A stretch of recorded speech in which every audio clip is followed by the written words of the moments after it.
Hey guys, welcome to my channel, Among Stouts. If you're new here, my name is Samantha and I am a homeschooling mom of 4 kiddos. In today's video, I just wanted to share with you guys 4 books that we are going to be reading in our homeschool in the month of February as a part of our Black History Month studies. There's lots of other activities and videos and things that we are going to be doing and reading and watching, but these are just 4 specific books that I bought for my kids to read.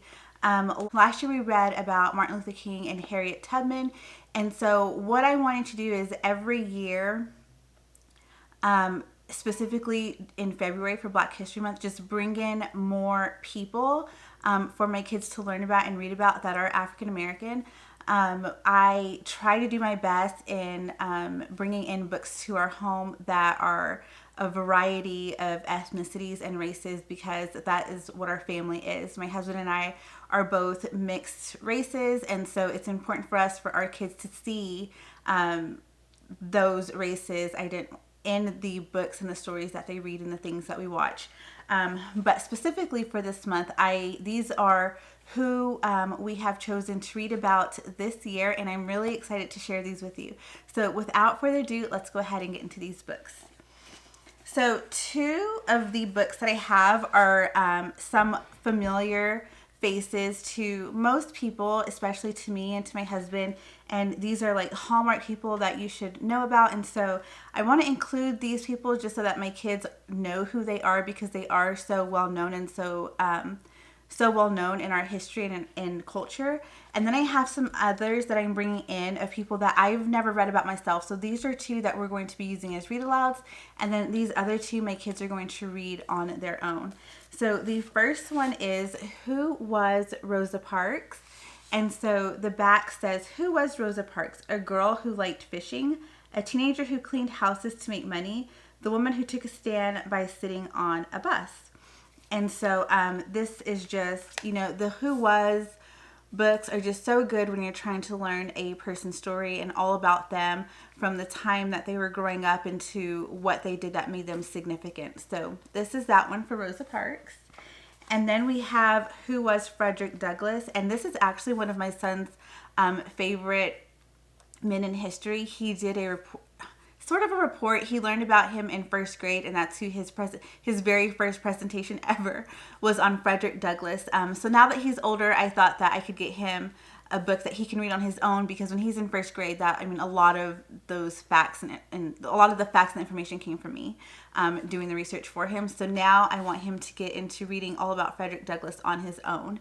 And so this says, who was Frederick Douglass? A boy born into slavery who taught himself to read and write, a young man who escaped to freedom in the North, the father of the Civil Rights Movement. So that is the Who Was Frederick Douglass. And then, like I said, these are 2 that we are going to be reading as a family. And I can't remember the blog that I saw these on, but I have an Amazon wish list with tons of books that are significant people, or the lives of people, whether they're African American, Hispanic, Asian, Native American.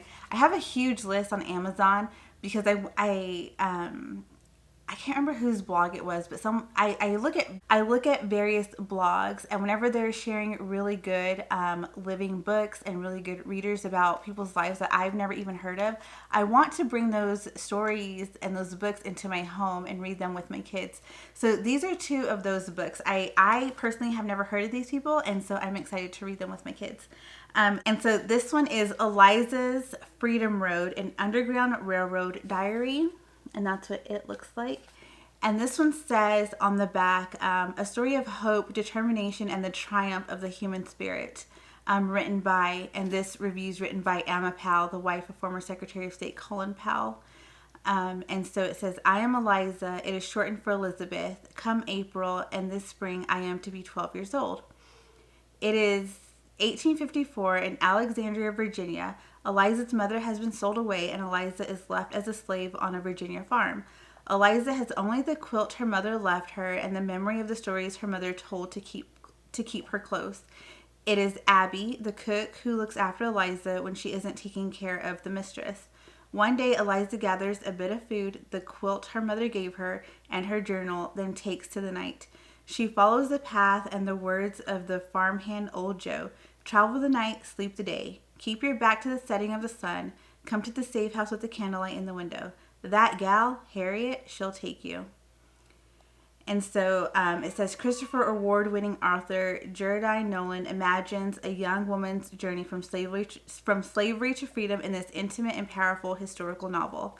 So I'm really excited to read this. On the blog where I saw it a few months ago, they said wonderful things about this. I'm really excited. I wish I could remember the blog, but I can't. All I know is I have an Amazon wish list of tons and tons of books that we're going to get through over the years. And so the next one is A Voice of Her Own, the story of Phyllis Wheatley, a slave poet. And this is what that looks like. And it says, when Phyllis Wheatley published her book of verse in 1774, she became the first Black woman poet in America.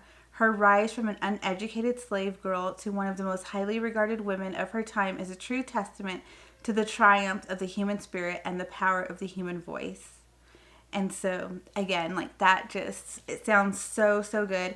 And I did see on Amazon when I was ordering these, I didn't get it, but I definitely plan on going back on there and getting it, is they have a book that is all of the poetry that she wrote.